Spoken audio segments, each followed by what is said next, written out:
மிதுன ராசி என்பவர்களே, செக்க போட்டு புளிஞ்சு எடுத்துருக்குமே இந்த 2-3 மாதம். ஆமாம், பின்ன வச்சு செஞ்சுருக்காது. ஏன்னா 2026 எல்லோரும் நிறையா சொல்லியிருப்பாங்க. நம்ம வீடியோவில் மட்டும்தான் நம்ம தெளிவாக சொன்னோம். 2026 நல்லா தான் இருக்குது, ஆனால் அது மிதுன ராசிக்கு சும்மா அடிச்சுன்னு ஒரு தோசம் சொல்லாதீங்க. சின்ன சின்ன சிக்கல்கள் எல்லாம் சந்திச்சு தான் இந்த மிதுன ராசி மேலே வரும். அதில் 5% பேருக்கு தான் ஓரளவுக்கு மேலே இருக்கும், ஓரளவுக்கு கொஞ்சம் ரிலாக்ஸாக இருக்கும் அப்படின்னு நான் முன்னாடியே சொன்னேன். நிறைய பேர் எல்லாம் அதை கேட்கல. சார் எல்லாம் 2026 சூப்பராக இருக்குன்னு சொன்னாங்க அப்படின்னு தான் இருந்தீங்க. சரி சார், இனி வரக்கூடிய காலகட்டம் எப்படி இருக்கும்போது சனி பயிற்சி மாறினுச்சு, அது மாறினுச்சு, இது மாறிச்சு, தமிழ் வருட பிறப்பே வரப்போகுது. இப்போ ஏப்ரல் மாதம் வந்துருச்சு, இன்னும் ஒரு 5 நாளில் ஏப்ரல் பிறக்க போகுது, 3 நாளில் ஏப்ரல் பிறக்க போகுது, எப்படி இருக்க போகுது அப்படின்னு கேட்குற உங்களுக்கு தான் இந்த வீடியோ. தயவு செய்து இதையும் ஸ்கிப் பண்ணிவிட்டு கமெண்ட் செக்ஷனில் போய் எல்லாம் நல்லா இருக்குன்னு சொன்னாங்க, இப்படி இருக்குன்னு திட்டிகிட்டு இருக்காதீங்க. நான் தெளிவாக சொல்கிறேன், A to Z. நீங்கள் நினைக்காத சில விஷயங்கள், நினைத்து கூட பார்க்காத பல முக்கியமான விஷயங்கள் எல்லாத்தையுமே நான் எக்ஸாக்டாக சொல்கிறேன். ஸோ அதுக்கு மட்டும் இல்லாமல் இந்த ராசிக்காரர்கள் தயவு செய்து ஒரு டைம் நீங்கள் லோக்கல்லையே கூட ஜோதிடம் பாருங்கள். உங்களுடைய தசாபுத்தி எப்படி இருக்குன்னு பாருங்கள். மிதுன ராசியை பொறுத்த வரைக்கும் ஓவராலாக மிதுன ராசிக்கு சொல்லக்கூடிய பலன்கள் 60% தான் பொருந்தும்.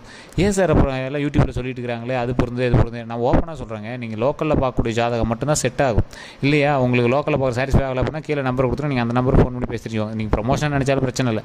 ஏன்னா மேஷ ராசி, ரிஷப ராசி, மிதுன ராசி, இந்த மாதிரி ராசிகளுக்கு எல்லாமே பார்த்திங்கன்னா ஒவ்வொருத்தரும் பார்த்திங்கன்னா ராசிகளுக்கு இவங்க சொல்கிறாங்க அந்த ராசி மாதிரி எல்லாமே நடந்துடும், 100% நடந்துடும் அப்படிங்கிற மாதிரி நிறைய பேர் நினைப்பாங்க. ஆனால் இந்த மிதுன ராசிக்காரர்களுக்கு மட்டும் கம்ப்ளீட்டாக செக் பண்ணி பார்த்தீங்க அப்படின்னா மிதுன ராசிங்கிறது மட்டும்தான் ஒன்று.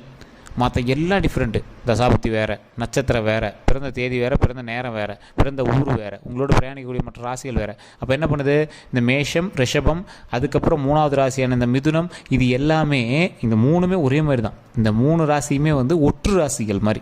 உங்களோட வேறு ஏதாவது ஒரு ராசிகள் இருக்குது அப்படின்னா அந்த ராசி மாதிரி இது செயல்பட ஆரம்பிச்சிடும். உங்களை யாராவது ஒருத்தர் ட்விஸ்ட் பண்ணா அப்படின்னா நீங்கள் ஆட்டோமேட்டிக்காக மைண்டு மாறிடுவீங்க.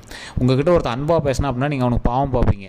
உங்கள்கிட்ட ஒருத்தர் பாசமாக பேசினா அப்படின்னா நீங்கள் அவனுக்கு ரொம்ப கரிசனமாக இருப்பீங்க. உங்கள்கிட்ட ₹1 கொடுத்து ஒரு ஹெல்ப் பண்ணா அப்படின்னா நீங்கள் ரொம்ப நன்றி கடனாக ₹100 கொடுப்பீங்க. அந்த மாதிரி நீங்கள் ஒரு மற்றவனால் ஈஸியாக அட்ராக்ட் ஆகக்கூடிய ஒரு ஆள். ஸோ ஈஸியாக உங்களை கேன்வாஷ் பண்ணிடுவாங்க. அதை தான் நான் சொல்கிறேன், ஈஸியாக உங்களை ஏமாற்றிடுவாங்க அப்படிங்கிறதான இப்படி கொஞ்சம் தெளிவாக சொல்கிறேன்.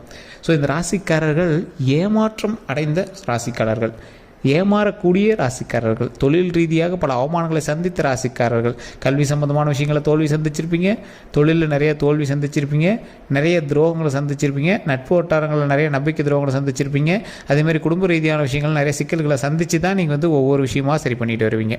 ஸோ இந்த மாதிரி விஷயத்தில் இருக்கும்போது இந்த ராசிக்காரர்களுக்கு ஒரு அன்பு, பாசம், இந்த மாதிரி விஷயங்கள்லாம் நிறையாவே தேவைப்படும். அப்போ உங்களை அப்படியே பூஸ்டப் பண்ணணும். அதெல்லாம் ஒன்றுலப்பா சரியாயிடும் அது இதுன்னு உங்களை பூஸ்டப் பண்ணால் மட்டும் தான் நீங்கள் சரியாவீங்க.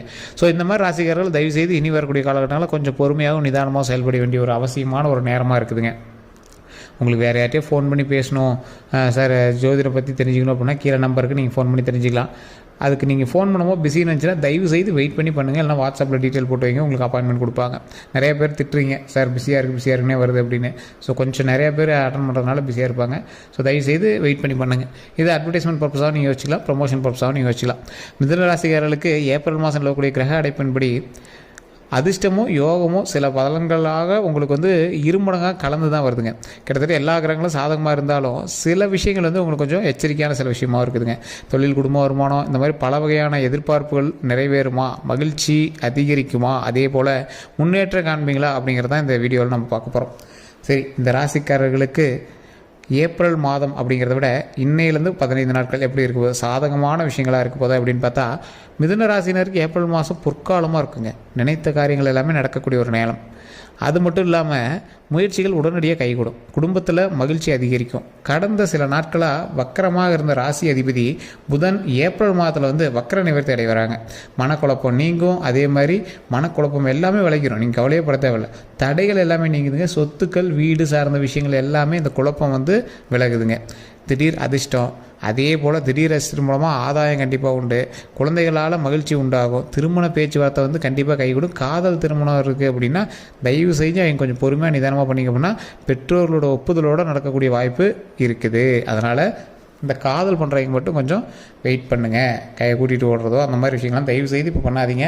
பெற்றோர்களே சம்மதித்து ஓகே அப்படிங்கிற ரேஞ்சுக்கு வரக்கூடிய காலகட்டங்கள் இருக்குது. ஸோ கொஞ்சம் பொறுமையாக நிதானமாக பண்ணிக்க அப்படின்னா நன்மை உண்டு. திடீர் அதிர்ஷ்டங்க. திடீர் அதிர்ஷ்டம்னா என்ன, ரோட்டில் போய்ட்டு கோடி கோடியாக பணம் கொடுப்பானா அப்படிலாம் கிடையாது. ஏதோ ஒரு வகையில் உங்களுக்கு ஓரளவுக்கு பழசை கம்பேர் பண்ணும்போது ஒரு அதிர்ஷ்டமான விஷயங்கள் நடக்குதுங்க. இதெல்லாம் உங்களுக்கு நடக்குதுன்னு நினச்சிங்களா? நடக்குது. நல்ல விஷயங்கள், மகிழ்ச்சி தரக்கூடிய விஷயங்கள், உங்களை வந்து ஒரு சிலிர்ப்பூட்டி மகிழ்ச்சி தரக்கூடிய விஷயங்கள்லாம் வந்து உங்களுக்கு நடக்க இருக்குதுங்க. அதை மட்டும் மைண்டில் நல்லா ஞாபகம் வச்சுக்கோங்க. அதே போல் மிதுன ராசிக்காரர்கள் ஏப்ரல் மாதத்தில் ராசி பலன் அப்படின்னு பார்க்கும்போது இதில் பணம் மற்றும் பொருளாதாரத்திலலாம் நீங்கள் முக்கியமான சில விஷயங்கள்லாம் நீங்கள் வந்து யோசித்து பார்க்கணுங்க. பொருளாதார விஷயத்தில் கண்டிப்பாக வளர்ச்சி உண்டுங்க. ஆனால் அந்த வளர்ச்சி எதை நோக்கி நீங்கள் பிரயாணம் பண்ணணும் அப்படிங்கிறது யோசிச்சுக்கோங்க. பொருளாதாரத்தை கைக்கு வருது அப்படின்னா அதுக்கு தகுந்த மாதிரி நீங்கள் செலவு பண்ணிகிட்டே இருப்பீங்க. மிதுன ராசிக்கு என்றைக்குமே சம்பாரிச்ச காசுலாம் கையில் வச்சுலாம் நீங்கள் வந்து பார்த்துருக்கவே மாட்டீங்க. அப்படி அப்படியே மூவ் பண்ணிட்டு தான் இருந்திருப்பீங்க. தொழில் வியாபாரத்தில் பெரிய லாபங்கள் வந்து கண்டிப்பாக கிடைக்குங்க. அதே மாதிரி வராமல் இருந்த தொகை, உங்களுக்கு கையில் வந்து வர வேண்டிய அமௌண்ட்டு, ரொம்ப நாளாக வசூலாகாமல் இருந்த அமௌண்ட்டு, இது எல்லாமே வசூலாகக்கூடிய ஒரு காலகட்டமாக அமையுதுங்க. இதனால் பண வரவு கண்டிப்பாக அதிகரிக்கும் போது தனிப்பட்ட வருமானம் தவிர்த்து குடும்பத்தில் வருமானமும் கண்டிப்பாக வரப்போது. பொருளாதார நிலை கண்டிப்பாக மேம்படுதுங்க. கடன் அடையக்கூடிய அளவுக்கு பண வரவு உண்டாகும். முழு கடன் அடைப்பீங்களான்னு தெரியாது, ஆனால் ஓரளவுக்கு அந்த கடனில் கை வச்சு அதை கொஞ்சம் ஒரு 10 லட்ச ரூபா இருக்குதுன்னா அதில் ஒரு 5 லட்ச ரூபா அடக்கூடிய அளவுக்கு ஓரளவுக்கு அமௌண்ட் வந்து நீங்கள் ரெடி பண்ணிடுவீங்க. அதுவே கொஞ்சம் புரட்டி தான் ரெடி பண்ணுவீங்க. அதுலேயும் சின்ன சின்ன கை கடன்கள் போட்டு சின்ன சின்ன விஷயங்கள் போட்டு தான் அதை வந்து ரெடி பண்ணுவீங்க. அதே போல் முதலீடு அப்புறம் சேமிப்புகளில் கவனம் கண்டிப்பாக செலுத்தணுங்க. குறிப்பாக சொத்துக்கள் வாங்கக்கூடிய விஷயத்தில் திட்டமிடலாம், ஆனால் கொஞ்சம் பொறுமையாக யோசித்து சொத்துக்கள் வாங்குற விஷயத்தில் கொஞ்சம் கவனமாக பண்ணுங்கள். ஏன்னா மிதுன ராசிக்காரர்களுக்கு சொத்து சம்மந்தப்பட்ட விஷயத்தில் நிறைய எக்கச்சக்கமான சிக்கல்களை சந்திச்சு தான் நீங்கள் வந்து மேலே வரக்கூடிய ராசி. ஸோ அதனால் அதில் மட்டும் கொஞ்சம் எச்சரிக்கையாக இருங்க. மிதுன ராசிக்கு இந்த மாதத்தில் வேலை அப்புறம் தொழிலாம் வந்து பார்த்திங்கன்னா மிதுன ராசிக்காரர்களுக்கு எப்போவுமே வந்து பார்த்திங்கன்னா தொழில் சார்ந்த விஷயங்களில் நீங்கள் கொஞ்சம் ஹையர் கிரேடில் இருக்கிற ஒரு ஆள். நீங்கள் என்ன தான் நீங்கள் வந்து லோயர் கிரேடில் வேலை பார்த்தாலும் உங்களோட ஐடியாஸ் வந்து ஹையர் கிரேடாக இருக்கும். நீங்கள் சொல்கிறது தான் மேலதிகாரியே கேட்பாங்க. அந்த மாதிரி ஒரு ஐடியாலஜி உள்ள பர்சன். உங்களுக்கான மரியாதையே தனித்துவமாக இருக்கும். நீங்கள் ஒரு சூப்பர் மேன் அப்படின்னு சொல்லலாம். நீங்கள் என்ன தான் கடை வாங்குறீங்க, நீங்கள் என்ன தான் உங்களை வீட்டில் மதிக்கலை, உங்களை அதை மதிக்கலை அப்படின்னாலும் ஊருக்குள்ளே நீங்கள் கிங்கு தான்.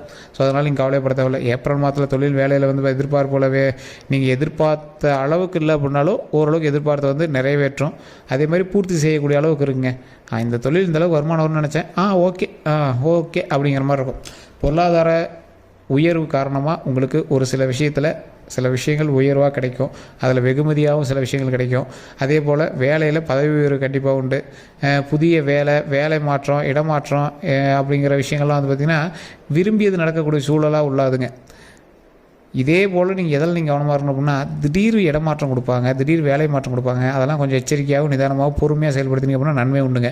அதே போல் திடீர் அதிர்ஷ்டமும் அதே மாதிரி உத்தியோகம் அப்புறம் வியாபாரத்தில் வந்து பார்த்திங்கன்னா கண்டிப்பாக ஆதாயம் கண்டிப்பாக உண்டுங்க. சிலருக்கு அரசாங்க பணிகள் வந்து கிடைக்குங்க. அதுபோல் தொழில் ரீதியான லாபம் கண்டிப்பாக ஈட்டுவீங்க. தொழிலில் வளர்ச்சி கண்டிப்பாக அடைப்பீங்க. புதிய ஒப்பந்தங்கள் வந்து கிடைக்குங்க. லாபகரமான திட்டங்களும் சாத்தியமாகுங்க. இது எல்லாம் இருக்குதுங்க. ஆனாலும் தொழிலில் உங்களுக்கு எதிரி அதிகங்க. தொழிலில் எதிரி அதிகம் அப்படிங்கிறதுனால நீங்கள் எதில் கவனமாக இருக்கணும்? தொழில் பண்ணும் போதோ இல்லை தொழிலில் உங்களுக்கு கீழே வேலை பார்க்குறவங்கள்டையோ கொஞ்சம் நிதானமாக ஹேண்டில் பண்ணணும். திட்டுறதோ இல்லை நீங்கள் வாய்க்கு வந்ததெல்லாம் பேசுகிறதோ வேறு எங்களை வீட்டில் திட்டுற மாதிரி எங்கள் திட்டத்தெல்லாம் கண்டிப்பாக இருக்கவே கூடாதுங்க. அதெல்லாம் நீங்கள் கண்டிப்பாக நீங்கள் வந்து மேனேஜ் பண்ணி ஆகணும். அதே மாதிரி பொருளாதார விஷயங்கள் ஒருத்தர்கிட்ட நீங்கள் பணம் கொடுக்குறீங்க அப்படின்னா அதுக்கான கரெக்டான டாக்குமெண்ட்ஸ் ரெடி பண்ணிக்கோங்க. அதே போல் முக்கியமான ப்ரூஃபை கொடுத்து மாட்டிக்காதீங்க. அதே போல் அதை கொஞ்சம் சாதுரியமாக நீங்கள் ஹேண்டில் பண்ணுறது ரொம்பவே நல்லதுங்க. மிதுன ராசிக்கு மாதம் முழுவதுமே இருக்கக்கூடிய விஷயங்கள் நிறையா இருக்குது. அதில் நீங்கள் எதில் கவனமாக இருக்கணும் அப்படிங்கிறத நான் தெளிவாக சொல்கிறேன், நோட் பண்ணிக்கோங்க.